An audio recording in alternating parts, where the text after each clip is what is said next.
La Cour voulait dire simplement ceci. Est-ce qu'ils ont... Non, c'est la Cour qui vous passe la parole. Ah, je vous en prie. La Cour relève tout simplement que c'est un bénéfice d'avoir le requérant, mais qu'il y a aussi un autre habit.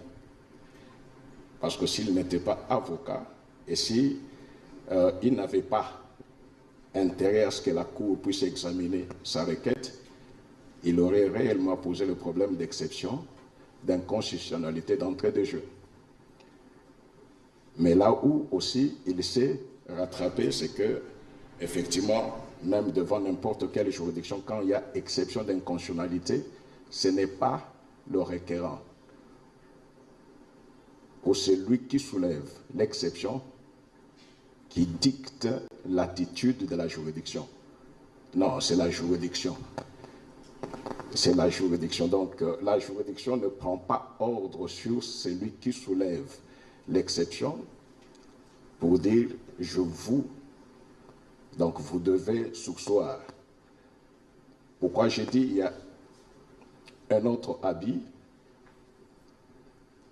Les requérants à continuer pour conclure. Ce faisant, ayant exposé toute sa pensée et ses moyens, par ce fait-là même, la Cour se trouve dans l'impossibilité de surseoir.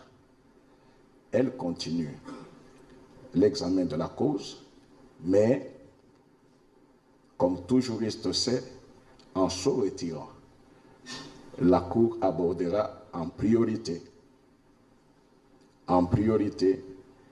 le problème soulevé, cet incident d'exception d'inconstitutionnalité, et répondra. Donc,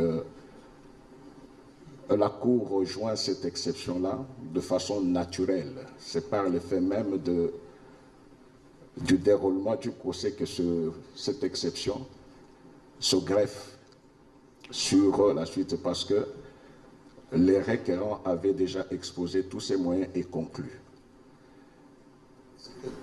Nous revenons à la requête principale. Vous aurez le temps de parler,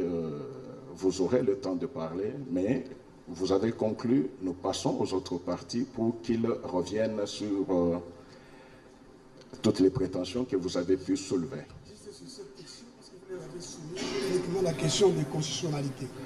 Donc si la Cour peut m'autoriser, en vérité d'égalité des armes, que je puisse quand même répondre sur cet aspect, sans non, au fait, vous obliger à examiner ça. C'est juste. C'est vous qui avez soulevé, les autres ont réagi. C'est la Cour qui voit s'il y a opportunité de vous donner les répliques. Parce que si nous vous donnons les répliques, les autres auront les mêmes. C'est ça au moins le droit de la Cour.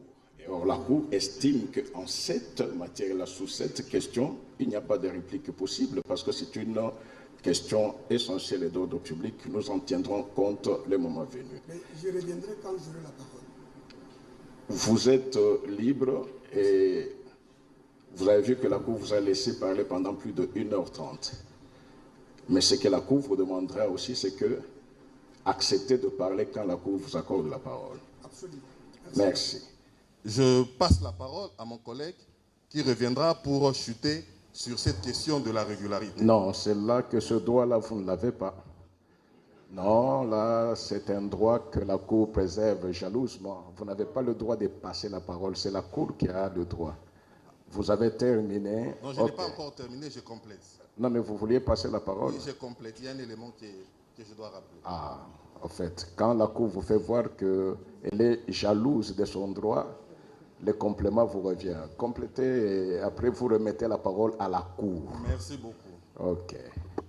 Nous disions tantôt votre honneur, merci de votre indulgence.